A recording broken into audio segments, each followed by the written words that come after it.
IT job కోసం try చేస్తున్నారా? Coding ట్యూటర్లో training తో పాటు స్టైఫండ్ అండ్ 100% జాబ్ గ్యారంటీ. నమస్తే, నేను Keshav. Welcome to Suman TV. ఆంధ్రప్రదేశ్లో జనసేన పార్టీ ఫుల్ జోష్ మీద ఉంది. ఒకవైపు మెంబర్షిప్ డ్రైవ్ సూపర్ సక్సెస్ కావడం, అనుకున్న దానికంటే ఎక్కువ ఎన్రోల్మెంట్ జరగడం, మరోవైపు పవన్ కళ్యాణ్ టూర్ కర్ణాటక వైపు, చిరంజీవి టూర్ కేరళ వైపు, ఇంకోవైపు నుంచి నాదెండ్ల మనోహర్ ఢిల్లీ పర్యటన, ఇవన్నిటినీ కలిపి చూస్తే కనుక జనసేన నేతలు రాష్ట్ర అభివృద్ధికి సంబంధించి అధికారంలో భాగస్వామ్యం అయినటువంటి నేపథ్యంలో చురుకైన పాత్ర పోషిస్తున్నటువంటి పరిస్థితి ఉంది. దీనికి అనుగుణంగానే మెగాస్టార్ చిరంజీవి రాజకీయాలతో సంబంధం లేకుండా తనదైన శైలిలో సేవా కార్యక్రమాల్లో పాల్గొనడం కూడా జన సైనికుల్లో ఉత్సాహం నింపుతుంది. ఈ అంశాలపైన విశ్లేషణ చూద్దాం. మనతో పాటు జనసేన అధికార ప్రతినిధి రాయపాటి అరుణ్ గారు ఉన్నారు. అరుణ్ గారు, నమస్కారం. నమస్తే sir. First time deputy CM హోదాలో కర్ణాటక టూర్ వెళ్ళడం, అలానే అక్కడ జరిగినటువంటి అధికారిక కార్యకలాపాలు, అందులో భాగంగా ఆయన చేసినటువంటి ఒక స్టేట్మెంట్, ఓవరాల్గా ఈ టూర్ ఏ విధంగా జరిగిందని మీరు అనుకుంటున్నారు? సార్, ఒక అటవీ శాఖ మంత్రివర్యుల హోదాలో చిత్తూరు జిల్లా నుంచి పెద్ద ఎత్తున వస్తున్నటువంటి కంప్లైంట్లు ఏవైతే అటవీ ఏనుగులు పొలాల మీద పడి ధ్వంసం చేస్తూ అడ్డొచ్చిన మనుషులను కూడా తొక్కి చంపేస్తున్నాయని చెప్పేసి సుదీర్ఘ కాలంగా ఎన్నో గవర్నమెంట్లు మారినప్పటికీ కూడా ఆ ప్రాంత వాసుల యొక్క కంప్లైంట్ సమస్య ఇదే. ఒక అటవీ శాఖ మంత్రి హోదాలో ఆయన పక్కన కర్ణాటక రాష్ట్రంలో దొరికేటువంటి కుంకి ఏనుగులు, అంటే అడవి ఏనుగుల్ని పారద్రోలడానికి కొన్ని ఏనుగుల్ని పెంచుతూ ట్రైనింగ్ ఇస్తారు. వాటిని ఎలా కంట్రోల్ చేయాలి, ఎలా తోలాలి, ఎలా భయపెట్టాలి, ఈ భూమి మాది అని ఈ ఏనుగులతో ఆ ఏనుగులకు ఎలా సంకేతం ఇప్పించాలని జనరల్ గా ఇక్కడ జరిగే అంశం. దాన్ని తీసుకొచ్చి ఇక్కడ ఈ రాష్ట్రంలో ఆ ఏనుగుల ద్వారా అడవి ఏనుగుల్ని పంపించేయాలన్నది ఒక మంత్రివర్యులుగా ఆయన తీసుకున్నటువంటి స్టెప్. ఇందులో మనం ఇంకోటి ఆలోచించాలి. ఈయన ఎన్డీఏ కూటమిలో ఉన్నారు, అక్కడ యూపీఏ కూటమి అధికారంలో ఉంది. రాజకీయ వైరితో కూడా రాజీ పడి రాష్ట్ర ప్రజల కోసం వెళ్లారు పవన్ కళ్యాణ్ గారు. అక్కడికి వెళ్ళి జరుగుతున్నటువంటి పరిణామాలు, గత 40 ఏళ్లుగా వ్యవస్థలో వస్తున్న మార్పుల గురించి ప్రస్తావించారు. దాంట్లో భాగంగానే ఆయన 40 ఏళ్లుగా సినీ రంగం, కథా చిత్రాలు ఎటువైపు వెళ్తున్నాయి, ప్రజల భావజాలాన్ని ఎటువైపు తీసుకెళ్తున్నాయి అనే అంశం గురించి మాట్లాడారు. దానికి పని పాట లేని ఊసిపోని కబుర్లని చెప్పుకున్నట్లుగా ఒక సినిమాకి ఒక హీరోకి ఎందుకు ఆపాదించారు అర్థం కాదు. 40 ఏళ్ల నుంచి ఎక్కడ ఉన్నారు సార్ ఇవాళ? నిన్న మీ సోకాళ్ళు మేధావులంతా ఎవరికైతే ఆపాదించారు, ఆయన 40 ఏళ్ల నుంచి ఉన్నాడు ఇండస్ట్రీలో. ఆయన ఒక్కళ్ళే ఆ సినిమా చేశారా? ఆ ఒక్క స్టోరీ అట్లా ఉందా? చాలా స్టోరీలు అలా ఉంటున్నాయి. ఈ విధానాన్ని మారుద్దాము అని చెప్పేసి ఆయన ఒక ఆర్టిస్ట్ గా, ఎట్ ఏ టైం ఒక ఉప ముఖ్యమంత్రిగా, ఎట్ ఏ టైం ఒక ఫారెస్ట్ మినిస్టర్ గా చెప్పారు. దాన్ని కూడా వక్ర భాషల్లో చెప్పేటువంటి భావజాలం ఉన్న మేధావులు ఆంధ్ర రాష్ట్రంలో ఉంటాం. నిజంగా ఆంధ్ర రాష్ట్రానికి బట్టి దరిద్రం సార్. కానీ అంటే టార్గెట్ ఆయనే అనేటువంటి అభిప్రాయం చాలామంది సోషల్ మీడియాలో మీరు అన్నట్టుగా వైరల్ అవుతూనే ఉంది. అల్లు అర్జున్ ఆయన ఉద్దేశించి అన్నారు అడవులు నరకడం అని చెప్పారు. చాలామంది హీరోలు ఇంతకు ముందర కూడా చేశారు. నెగిటివ్ షేడ్స్ ఉన్నటువంటి హీరో పాత్రలు చాలా చూసాం మనం. కానీ స్పెసిఫిక్గా ఆయన అన్నటువంటి పదం అడవులను నరికేయడం హీరోయిజం అవుతుంది అనేటువంటి మాట ఆ సినిమాకే ఆపాదించారు, పుష్ప సినిమాకే ఆపాదించారు అని అంటే ఇది అంగీకరించలేమో. ఎందుకంటే నాదెండ్ల మనోహర్ గారు ఒక సింగిల్ లైన్ క్లారిటీ ఇచ్చారు, పవన్ కళ్యాణ్ గారు ఎవరిని ఉద్దేశించి అనరు అనేటువంటి మాట ఒకటి చెప్పారు. బట్ అయినా కానీ ఆ దుమారం అలానే రేగుతున్నటువంటి పరిస్థితి ఉంది. అంటే ఇప్పుడు అటవీ శాఖ మినిస్టర్ అవ్వడం ఆయన పాపమా, లేదంటే ఆ కుటుంబానికి సంబంధించిన వ్యక్తి అట్లాంటి సినిమాలు చేయడం మూలంగా ఇప్పుడు ఈయన అడవులు నరకడం తప్పు అనకుండా చప్పట్లు కొట్టి ఎంకరేజ్ చేయండి, బాగా చప్పట్లు అడవులు నరకడం అని చెప్పేసి ఎంకరేజ్ చేయాలా పవన్ కళ్యాణ్ గారు? ఎటు ఏం ఆలోచిస్తున్నాను సార్, మనం ఏం చెప్పాలనుకుంటున్నాం సొసైటీకి? అసలు ఇప్పుడు పవన్ కళ్యాణ్ గారు చేసిన వ్యాఖ్యలు తప్ప?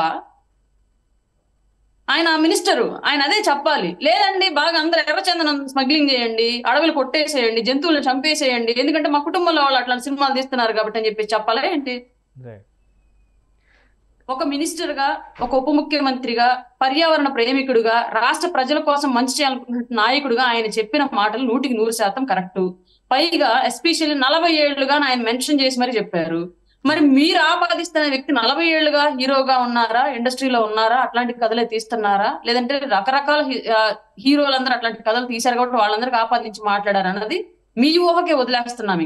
కానీ అంటే పర్సనల్ విషయాల్ని దృష్టిలో పెట్టుకొని పవన్ కళ్యాణ్ గారు ఇలాంటి స్టేట్మెంట్స్ ఇచ్చే అవకాశం ఉంటుందా? మీరు అన్నట్టుగా కేవలం సినిమా ఇండస్ట్రీలో యాక్చువల్గా అయితే ఆయన వెళ్ళింది అఫీషియల్ కార్యక్రమానికి, అటవీ శాఖ మంత్రిగా మాట్లాడి ఉంటే దీనిపైన ఎక్కువ పెద్ద విమర్శ వచ్చి ఉండేది కాదు. కాదు సినిమాకి రిలేట్ చేస్తూ ఆయన చెప్పినటువంటి ఉదంతం పైన విమర్శలు వస్తున్నాయి కదా, సో దాన్ని ఎలా చూడాలి?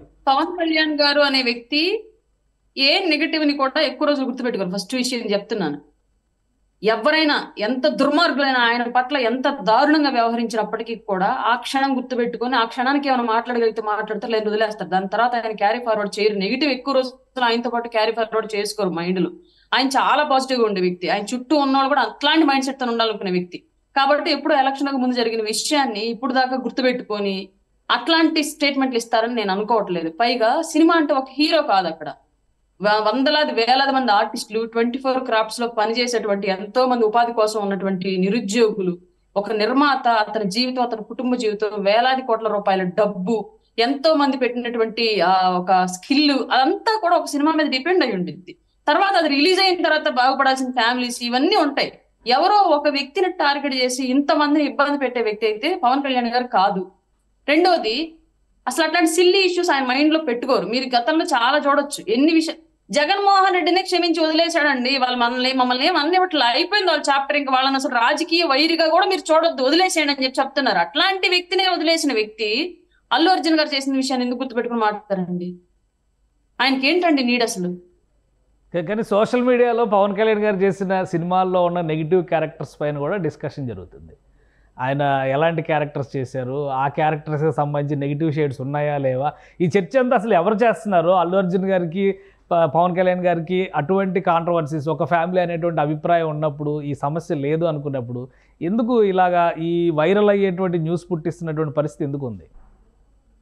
చింత చచ్చినా పులుపు చావలేదని వైసీపీ ఇంకా పులుపు చావలేదు కదండి. పేమెంట్ ఇంకా డబ్బులు 1000 కోట్లు ఉన్నాయి. దాన్ని బట్టి ఇంకా పెయిడ్ మీడియా నడుపుతూనే ఉన్నాడు. సోషల్ మీడియాలో అకౌంట్లు ఓపెన్ చేయించి మరి అట్లాంటి వాళ్ళు సృష్టిస్తున్నటువంటి రాజకీయ అగాధాలు మాత్రమే ఇవి. ఎన్ని అనుకున్నా ఎన్ని చేసుకున్నా అల్లు అర్జున్ గారు, కళ్యాణ్ గారు బంధువులు ఏదో ఒక సందర్భంలో ఎప్పుడో ఒకప్పుడు వాళ్ళు కలిసిపోతారు. మధ్యలో మీరు నేను అనవసరంగా పూసుకోవడం, దానివల్ల మనకు కొట్టే ఉత్తుత్తి తేట తప్ప ఉపయోగం ఏమీ లేదు. ఈ సోషల్ మీడియాలో కామెంట్లు పెట్టి గొడవలు రాజేసే వాళ్ళకు కూడా ఇదే చెప్తున్నాము. మీకు పేమెంట్ ఇచ్చే వాళ్ళకి భజన చేసుకోండి, తప్పులేదు. మీకు పేమెంట్ ఇచ్చి మీతో కామెంట్లు పెట్టిస్తున్నటువంటి జగన్మోహన్ రెడ్డి గారికి భజన చేయండి, తప్పులేదు. కానీ మంచిగా మాట్లాడిన విషయాలను కూడా చెడు వైపుకి తిప్పి మాట్లాడేలాగా చేస్తే మాత్రం రాబోయే రోజుల్లో పార్టీకి, ఆ వ్యక్తులకి నష్టం తప్ప ఎవరికి నష్టం ఏమీ లేదు. పవన్ కళ్యాణ్ గారు క్లియర్ గా చెప్పారు, నేను ఒక హీరోని అయి ఉండడం మూలంగా, ఒక ఆర్టిస్ట్ అయి ఉండడం మూలంగా నేను ఆపలేకపోయాను.